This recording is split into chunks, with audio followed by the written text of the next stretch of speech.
yeah, what did you think about this movie in general? What does it say about masculinity? Anything?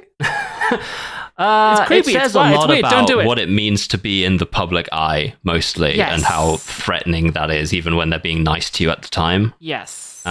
Yes. It shows that a lot in its sort of intercutting between the crowds and the photography.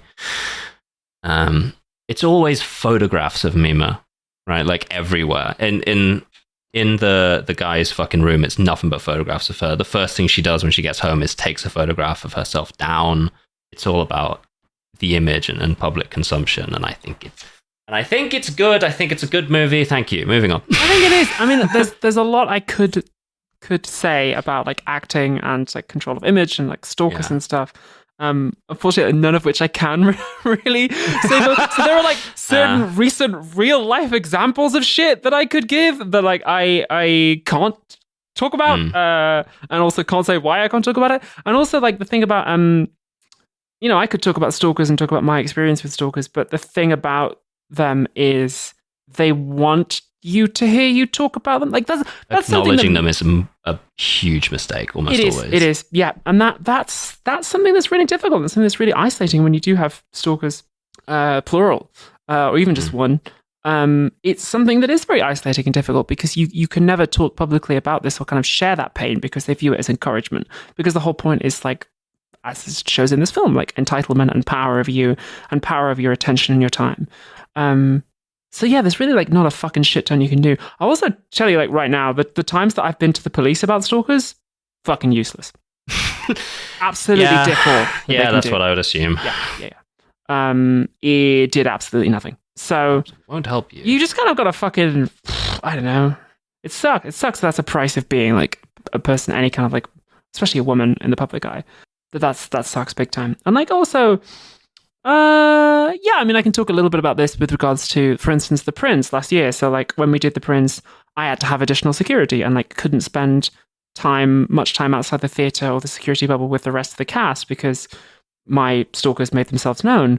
That was like a really fucking difficult, isolating time. Like I couldn't just like go to Nando's with the rest of the cast and because like, my stalker might be around and like, we had to have all this like ridiculous security in terms of like which door I leave out of and like, gifts being left at the box office and shit. And it just like, also something that really, really bugs me is that like, so something that bugged me a lot on The Prince was just like fans wanted to leave presents and cards and stuff.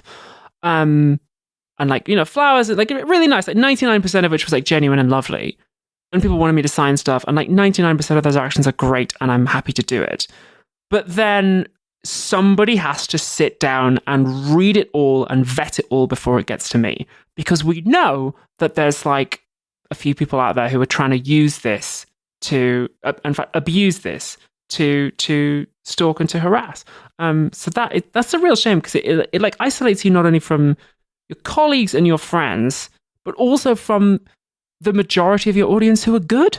Well, I say you. It isolated me from the majority of my audience who are good, which really sucks. Like, so I used to have a PO box, right, that fans could send me letters, and I enjoyed doing that. The reason I shut that down is because the stalker used it to find where I lived, and then I had to like move. So that like really fucking sucks. It sucks when people do that, and I wish that they wouldn't. Yeah, don't stalk anybody. But of course, that's the thing is they don't realize they're doing it because they think that they're just being normal. It's parasocial because again, they always feel like they have that sort of like connection. Yeah.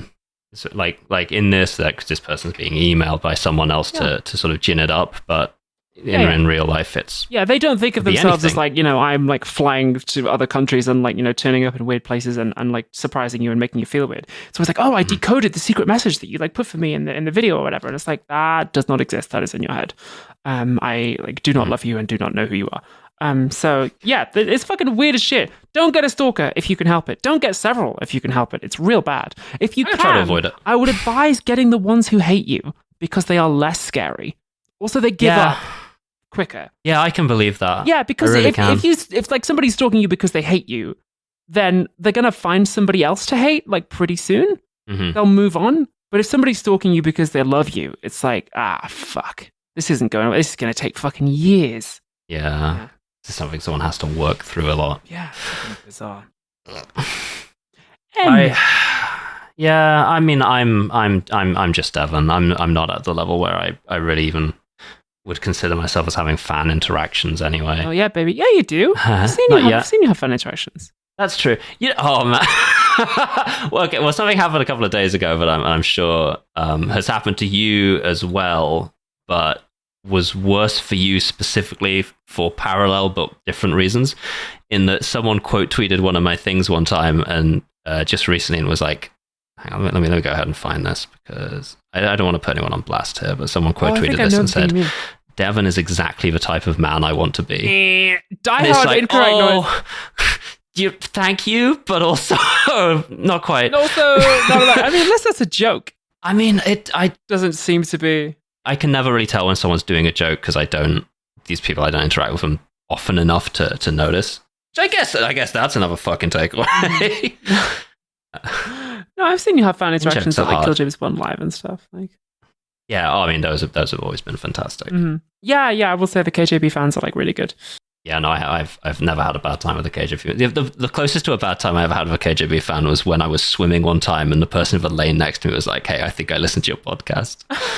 Really? Because that's the worst conceivable time because I'm fucking in the pool. I haven't swum for quite some time. I know I'm not doing great. Yeah. And I'm like, oh no. Honestly, I'm always... Why don't you just drown me if you're going to do this? Just reach across and gently and lovingly hold my head beneath the fucking waves if you're going to come up to me in a pool. Yo, listen to your podcast while you're here, like mostly naked. Relive your tweets. Oh fuck! Oh no, drowning now. So I'm always interested to see where people recognize me from. Yeah, I guess so. Most of the time, if it's like younger people, most of the time it's Philosophy Tube. Occasionally, I get a Kill James Bond, so we'll go Abigail from Kill James Bond. But then I guess they don't see my face, so it's always it is nice. And then sometimes it's acting. A lot of, like when it is acting, a lot of the time it's the Prince. But the other day, for the first time, I got recognized off Django. No shit. Yeah, for real. It was the driver of Django. Yeah, the driver who came to take me to set for the thing I'm doing at the moment.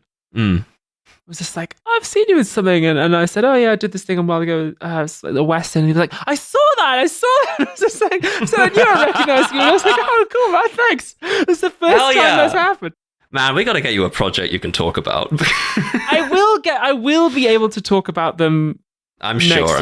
Next year. When they're out, like that's the way things go. Yeah. It's funny. Yeah, when this one comes out, people are gonna absolutely flip, I think. So. Hell fucking yeah. All right then. Well, that was Perfect Blue. Thank you, Dev. I really enjoyed it. That was like a really just like solid, good film. Yeah, I absolutely love Perfect Blue. Yeah, good shit. Well, what are you gonna get up to the rest of the day, Dev?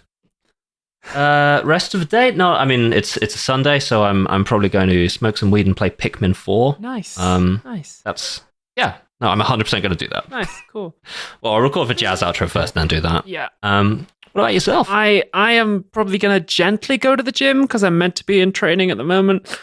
But I'm honestly still kind of tired from the club, so that makes sense. I'll probably gym gently, and then I just do Monday, Wednesday, Friday for the gym. I used to go so much more, but now I'm just maintaining instead of growing. I'm in rehearsals and shit all week, so yeah, I'm gonna gym gently, and then Zelda hard. Hell yeah, nice. Gym gently. Love that. All right, well, take it easy, listeners. Well.